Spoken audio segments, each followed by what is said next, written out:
Hello guys, welcome back to my YouTube channel. Yay!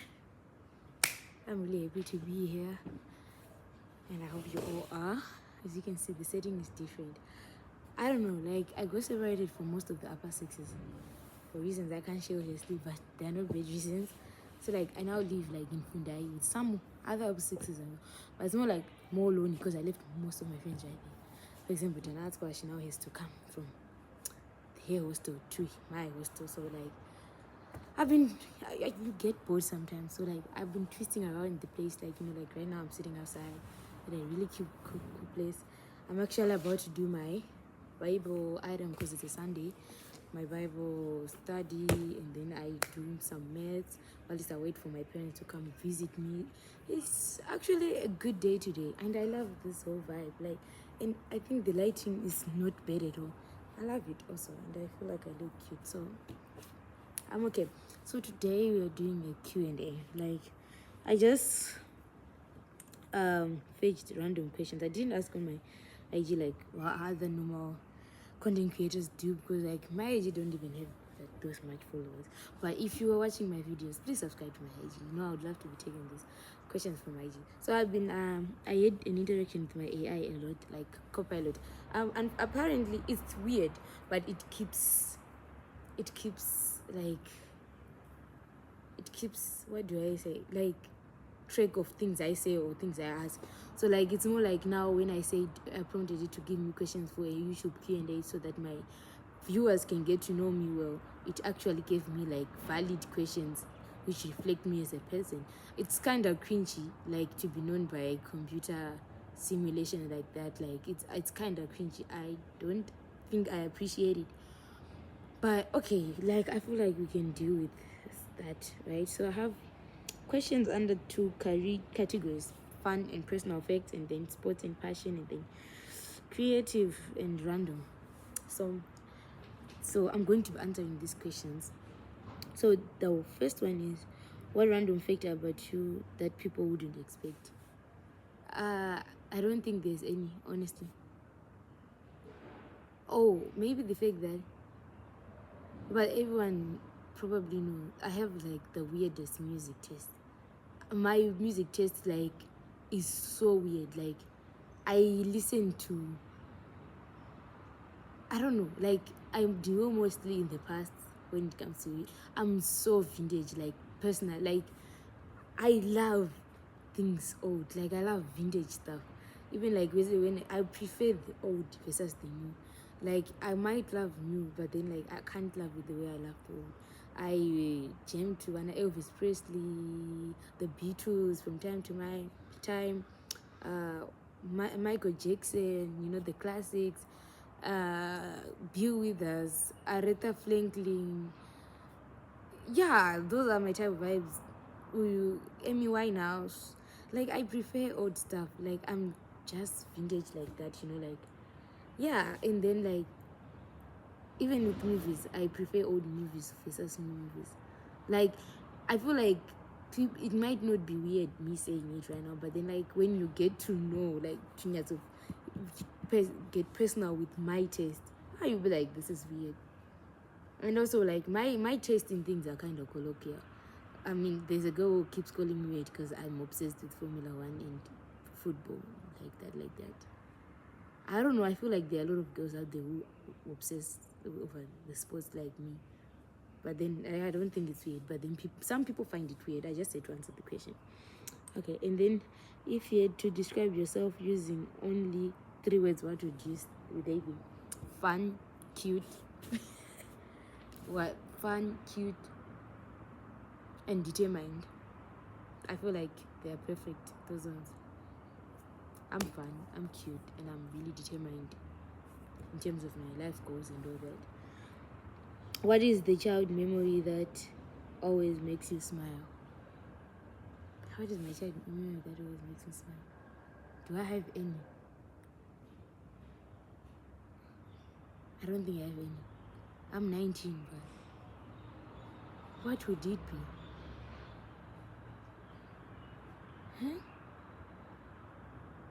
Huh? Guys, I don't think I have any.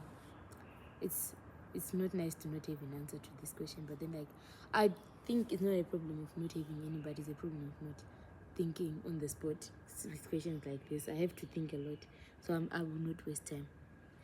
What is the best advice you have ever received? I have this. Okay, I actually love this question because there's this advice I recently received. Was it last year when it was ending? From Tamko. She's a YouTuber and one of my favorite YouTubers. She said, "Don't take everything personal. It doesn't. Not everything is meant to be for you or about you. Don't take everything personal. You know, like isn't." When someone did wrong to you, like when someone looks you in a certain way, when someone just behaves weirdly, you know, don't take it personal. Doesn't mean like everything that happens in your outside world or environment is supposed to be meant for you. I feel like that's the best advice I've ever received, and it has helped me a lot over the past few months, and I can to see it working, and I really respect that advice. If you could have dinner with any historical figure, who would it be? Is Muhammad Ali? He's my role model. I have a lot of questions. Oh, the sun is now. I have a lot of questions I would love to ask Muhammad Ali. So like definitely Muhammad Ali, no one else. Sports and fashion. How did you first become interested in Formula One and football? Football. I became interested in football myself, and my father kind of noticed and just lured me in through Man City. Started giving me, and he gave me one of his jerseys and what he had got and all that. That's how it started for me. So like I got interested through the World Cup. I think it was after 2014, and then like 2018 just sealed the deal for me. And then like I became a proper fan, I think, in 2017, because like Pesa Bangangori, oh, City Bora, because my dad is saying City Bora. But now like in 2017 I hid my own ground. 2017 or 18, I don't know, but in those 2 years, like that's when I hid my own ground. I was like, no man, I'm a City fan. And I started supporting Barcelona. So like I became a fan around that time. But then yeah, I was a City fan since the time of Manuel Pellegrini. So like I don't know, it just kind of happened for me. And Formula One, I made the choice. Well, with Formula One is a thing of like I've always loved motorsport. That's one thing no one ever like influenced on me, because I remember watching Formula E in the ABB Formula E in when I was in grade 6. I watched it a lot because like apparently that's when my dad bought the OpenView HD, the free one, of which that was like it was sport I would, so that's how I got hooked to motorsport. So like after Formula E, oh guys, how I loved Formula E. I remember saying when I opened like the first social media I opened ever was like Twitter, and then like I said to Lucas Di Grassi post, "I love you, Di Grassi," and then he said, "I love you too." Oh, yo, that was the best day of my life. I think answering that childhood memory, I might probably smile at that one. Like that was like I was so happy. I posted everyone my statuses on my WhatsApp, and I was like, oh my god, Lucas Di Grassi just said I love you back and all that. So like that's how it started for me. And then like I think later 2018, that's when Lewis Hamilton won a championship, the first championship I witnessed him winning. Then 2019 to 2020, so I witnessed him winning 3. So I don't know the younger number. Oh, so he's 7. It was number 5. Oh, it was number 4. 4, 5, 6, 7. It was number 4. So I witnessed championship number 4 on the news on BBC. Mind you, this is open view. I would see so like on the news, and then I saw him celebrating. I was like, no, there's another motorsport, like, and I became interested in Formula One ever since, and I started obsessing over it because I feel like in as much as Formula E is cool, Formula One is cooler. And then I had my Extreme E days, you know, that Extreme E with big cars. So I've always loved cars. I'm a car girly, but then like I don't love cars the engine number and what like, but I just know my cars, you know, like I'm a Jeep girl. I love motorsport, and that's it. Yeah, I think I explained that well. How, if you could pick one footballer or one driver to interview, would it be? Footballer, Lamine Yamal. I just want to know how he's feeling right now. Or Phil Foden. I just want to know where his mind is at right now, because Phil Foden was my favorite player for a while, and right now he's just not doing it anymore. So like I just want to know like what is he planning for us, because we are still fans. And then like Formula One. Formula One. I genuinely have a question for Max Verstappen. How does he feel that like Red Buddha can't keep a second seat for him? Like how does it feel for him to be the only man holding the team, and how does it feel for him to like notice that the team is failing to find, ever since Daniel Ricciardo? Checo Perez was better, but then like ever since Daniel Ricciardo, no one really is able to be in the Red Bull second seat and feel comfortable. So like I would love to interview Max Verstappen and ask him that question. I feel like it's really important that I haven't gotten the answer, because we need to know how you feel, bro. And then like, what's your dream sports related job?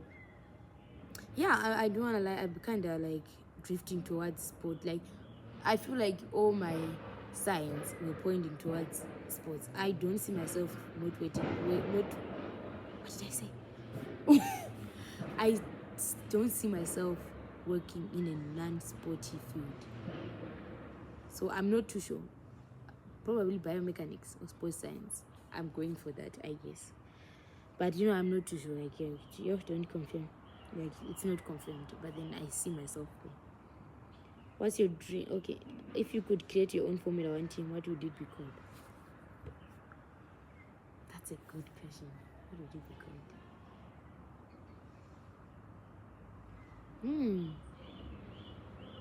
I mean, my fantasy team is called TGLND Racing. Probably that. TGLND Racing. Or Legendary Racing. Something like that. And then now we are on the randoms. What is the craziest dream you've ever had? I don't know. In terms of dream, that's a weird sound. I don't know what's wrong with that car, but that's a weird sound. In terms of like a dream, hey, I had a dream where like Formula One drivers were cycling underwater, like in terms of like that exercise. But could that be a craziest dream? I don't think it was the craziest dream. But I had a dream though. Like, oh, I'm talking about recent ones, because those are the ones I still remember. Like, especially after the Emilia Romagna Grand Prix, I have been having like Formula One dreams, because like a lot was happening there, and I feel like my mind was just working overtime trying to process that. I had a dream where Lewis Hamilton had a crash, and it was like very bad. He didn't necessarily die, but then it was like very bad, and like it threatening his career. And I feel like that was really crazy, because I really woke up and I was so scared. And then like in terms of like what I want to do, like in terms of one of the craziest dreams, I don't think I want to share that. But then like, yeah, I feel like a dream, that's it. I don't feel like I want to jinx my dreams by sharing them on a YouTube video. But then like I do have crazy dreams, but then I don't think they're crazy to me, because I know I'm capable of achieving them, and I want to achieve them. So if my life was a soundtrack, what songs would it be on it? Necessary by Japreza, Rushowa by Japreza, Moto by Japreza, this one, Kwaunova by Japreza. Yeah, I mean, those are the songs speaking to me a lot this time. I feel like, yeah, that's it. Yeah, I don't have any other pick. I mean, Japreza is G, guys. Maybe an international artist. Who would it be? NF Dreams. NF Dreams would also be one of them. Last one. What's your go-to method for siesta? I love my charts and to-do lists, and like that keeps me organized. Like for the past week I didn't have, and I was having like a lot of downtimes where I feel lazy and I'm not necessarily doing much. And I feel like the cause of it was because I didn't have like charts of my schedules and plans and all like that on my wall. And I also didn't have like, I wasn't writing my to-do list charts akali aripawo aningane like my schedules, like really time, like from this time to this time I'm supposed to be doing this, from this time to this time I'm supposed to be doing this type of vibe. Like that keeps me organized. I appreciate that any day. If you could instantly master one skill, what would it be? That's actually a hard question. I think that would be, there was one skill I would love to master, is the art of being consistent. I feel like consistency is really, really important. But in as much as you might say you are very inconsistent, like you always find yourself lacking at some point. So like I want to be so consistent in everything that I do. Like I feel like consistent is definitely a skill. Consistency is definitely a skill. I don't know what's going on with my words. I've been talking a lot here today because like it was content batching day, so like we shot a lot of videos which you're gonna definitely see. So like, yeah, do subscribe to the channel, guys. I feel like that's a bit into my life, like how you get to know me better and probably have an idea of like the videos that are going to be coming, the videos you are going to be seeing, and what. So yeah, guys, thank you for 129 subscribers, road to 130, 200. Like I'm really happy, you know. At least it's really nice to see that there are 129 people there who actually love what you post, you know. Because I'm really proud of these people, because like, you know, like people do end up us unsubscribing, because like there are people who unsubscribe sometimes, but then we always got up, you know. Like it's not like it always went down, we always got up, which means there are people who genuinely like the channel who are subscribing. Obviously when we get bigger we are going to split the channel. Right now it's just everything and everything there. I want to have a personal channel and a sports channel, like where I do sports segment, because I love sports and I see myself working in the sports industry in the long run. So like I would love to like have a sports channel where like I post like sports stuff. So yeah, guys, do like my content, all the videos that are coming, share with everyone, so that like we build like a community, and then like our videos like reach out there and stuff. Anyways, thank you for staying, guys. Bye.